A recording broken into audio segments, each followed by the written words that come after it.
প্রেমেন্দ্র মিত্র আর শিবরাম চক্রবর্তীর বন্ধুত্ব। শিবরাম চক্রবর্তী তাঁর আত্মজীবনীর প্রথম খণ্ড ঈশ্বর পৃথিবী ভালোবাসায় লিখেছিলেন, পৃথিবীতে বড় বয়সের বন্ধু বলে কিছু হয় না, বন্ধু হয় সেই ছোটবেলায় স্কুল কলেজে পড়বার সময়, তারপর হয় এনিমি বা নন এনিমি। এই নন এনিমিদেরই আমরা বন্ধু বলে ধরি। তবে প্রেমেন্দ্র মিত্র ছিলেন এই ব্যাখ্যার বাইরে এক আলাদা ব্যতিক্রম। শিবরাম চক্রবর্তী প্রায়ই বলতেন, প্রেমেনের মতো মিত্র হয় না। এই এক বাক্যেই ধরা পড়ে তাদের বন্ধুত্বের গভীরতা। একবার এক রেস্তোরাঁয় একসঙ্গে বসে খাওয়া দাওয়া করছিলেন প্রেমেন্দ্র মিত্র, হেমেন্দ্র কুমার রায়, কাজী নজরুল ইসলাম আর শিবরাম চক্রবর্তী। হঠাৎই স্নেহের আবেগে ভেসে গিয়ে হেমেন্দ্র কুমার প্রেমেন্দ্র মিত্রর গালে একটা চুমু খেয়ে বসলেন।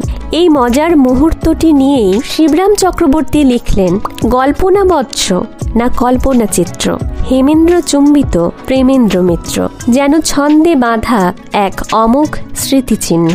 প্রেমেন্দ্র মিত্র তাঁর প্রথম প্রকাশিত ছোট গল্পের বই পুতুল ও প্রতিমা উৎসর্গ করেছিলেন শিবরাম চক্রবর্তীকে। এই ঘটনা মনে করে শিবরাম চক্রবর্তী লিখছেন, অনেকদিন পরে পুতুল ও প্রতিমার দ্বিতীয় সংস্করণ বেরুলো সিগনেট থেকে।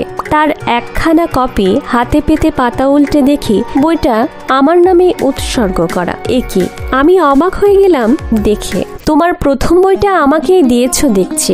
গদগদ কণ্ঠে তাকে বললাম, সে কি, তুমি জানতে না? সে শুধালো, না, এই দ্বিতীয় সংস্করণ বের হবার পর টের পেলাম। আমি বলি, দ্বিতীয় সংস্করণটাই দিয়েছো বুঝি আমায়? প্রথম সংস্করণটা কাকে দিয়েছিলে? কেন, তোমাকেই তো, তুমি জানতে না? সে হতবাক। বইয়ের প্রথম সংস্করণ একজনকে, দ্বিতীয় সংস্করণ আরেকজনকে এরকম দেওয়া যায় নাকি? আশ্চর্য, বইটা বেরোবার দিনই তো দিয়েছিলাম তোমায়, তোমার বাসায় গিয়ে। মনে নেই? বইয়ের মলাটটা উল্টে দেখোনি নাকি? উল্টে দেখার কি ছিল? তোমার সব লেখাই তো মাসিকে বেরোনোর সঙ্গে সঙ্গেই পড়া, একবার নয় বারবার। সেই সব জানা গল্প আবার নতুন করে জানতে যাবার কি আছে? তাই কোনো কৌতূহল হয়নি আমার। এতক্ষণে শিবরাম চক্রবর্তীর স্মৃতি ফিরল। লিখেছেন, মনে পড়লো তখন হাতে পেয়ে বইটার মলাট দেখেই খুশি হয়েছিলাম। মলাটের পাতা উল্টে আরো বেশি খুশি হবার সৌভাগ্য আমার ঘটেনি যে, সেটা আমার ললাট। প্রেমেনের বই তখন লোকের হাতে হাতে চলত, তাই মনে হয়েছিল এই দুর্যোগের দিনে এটাকেও হাতে হাতে চালিয়ে দিয়ে এই সুযোগে। সঙ্গে সঙ্গে MC সরকারে গিয়ে বেচে দিয়ে এসেছিলাম বইটা। ভিডিওটি ভালো লাগলে লাইক, শেয়ার, সাবস্ক্রাইব করতে ভুলবেন না। ধন্যবাদ।